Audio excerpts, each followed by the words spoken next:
Bakunzi bacu b'Isaro Life TV twongeye twagarutse.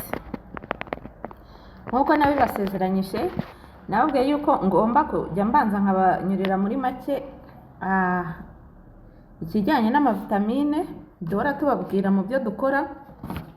Uyu munsi nkaba nabateguriye kubabwira kuri vitamine D3 cyangwa D. Ubwoko bwa vitamine D3 nibwo bakunze kwita muri rusange vitamine D. Bakunzi bacu rero tujya kubasobanurira neza ku bantu mwaba mugeze kuri yica no bwa mbere. Turabasaba gukora subscribe kugira ngo dukomeze twungurane ubumenyi kandi twiyitaho ku magara yacu, ubuzima bukomeze kugenda neza, mukora share, mukora like, ndetse mubasha no kubyikorera kugira ngo ubuzima bukomeze bugende neza. Nkuko twari tubibabwiye rero, twari tubabwiye kuri vitamine D. Ubundi vitamine D izwi mu buryo bubiri, aribwo vitamine D2 na D3. Vitamine D3 ihunikwa mu nyama y'umwijima. Kota izuba bishobora gutuma iboneka mu mubiri. Naho vitamine DD ikorwa muri za laboratoire. Bayikoresha mu kuyongera mu biribwa ngo bikire kuri vitamine D.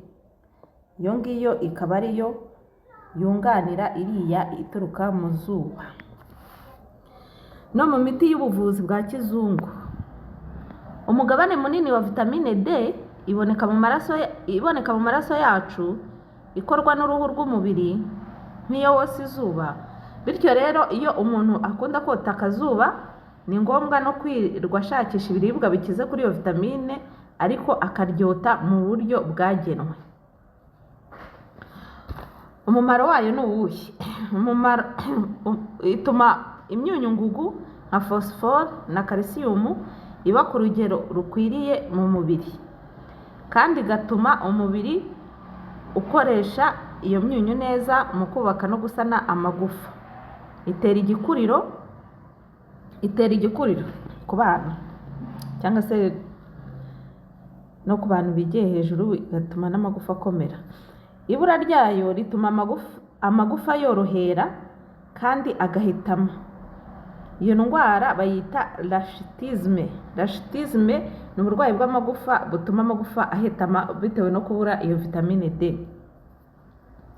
Inkomoko rero aho twayisanga, ahantu ituruka, ahantu dushobora nko kuyisanga mu bintu runaka, iboneka nko mu mata, amagi, ibihumyo, avoka, ibitoki, ingano. Aho hantu niho ushobora kuyisanga. Ni ukuvuga ngo rero ukoresha kimwe muri ibi bintu, ni ukuvuga ngo uko byagenda kose uba umaze kuyibikaho.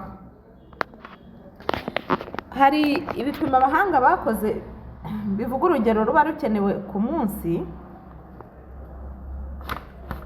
Nk'umuntu mukuru babibaze mu bintu bya unity nyine bijyanye n'uburyo bwa gihanga babara ibintu. Bavuga yuko iyo unity iba igomba kuba iri hagati ya 400 kugera kuri 800. Umugore utwite n'uwonsa ikaba iri kuri 800 kugera ku 1000. Abana bavutse batagejeje igihe ikaba iri kuri 800 kugera ku 1400. Ni ukuvuga ngo unity imwe UI iba ingana na 0,025 bya garama ya vitamine DD cyangwa D3. Tujya kureba rero ibimenyetso by'umuntu uba wayibuze. Ku bana bakivuka kugera ku myaka 3, iyo ibuze bimutera kudakura neza, agafatwa na bwaki, amenyo akangirika, kandi ayo menyo ntakure neza, ntamerere no mu myanya yayo.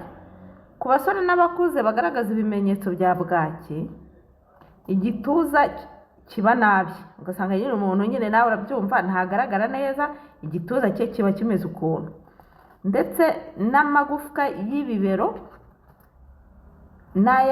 n'ay'amaguru n'ay'amaboko aba afite ikibazo nyine cyo kuba atameze neza bitewe no kubura iyo vitamine D.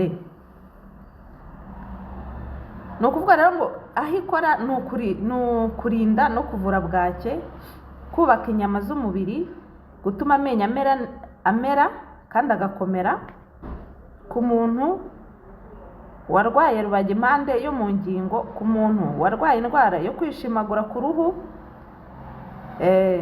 ku warwaye igituntu cyo mu magufwa, icyo mu ngingo, icy'uruhu n'icyo bita lupus vulgaris n'izindi ndwara.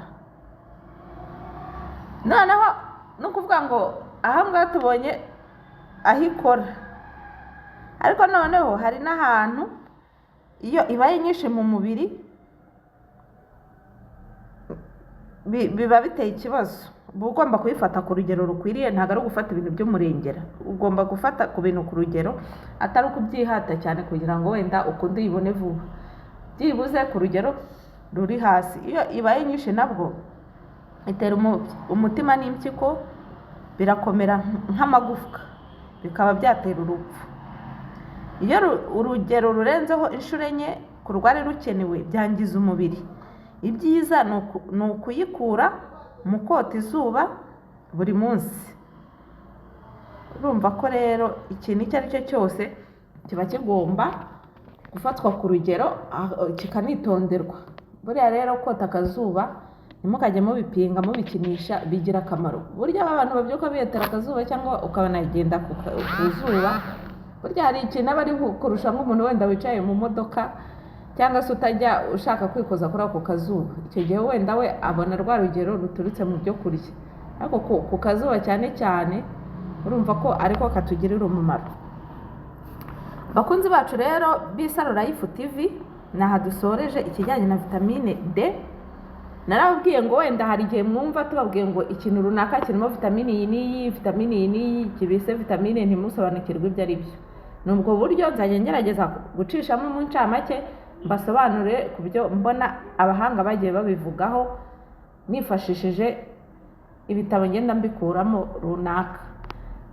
murakoze rero, abumva ibintu byacu ari byiza mwaduha subscribe, abatarayikora mugakora na share,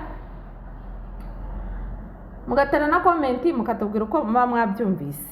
twabwira rero aho vitamine iboneka ya D, mugomba kubikurikirana neza ku muntu ukeneye kumenya ubumenyi bwo kwiyitaho mu mubiri.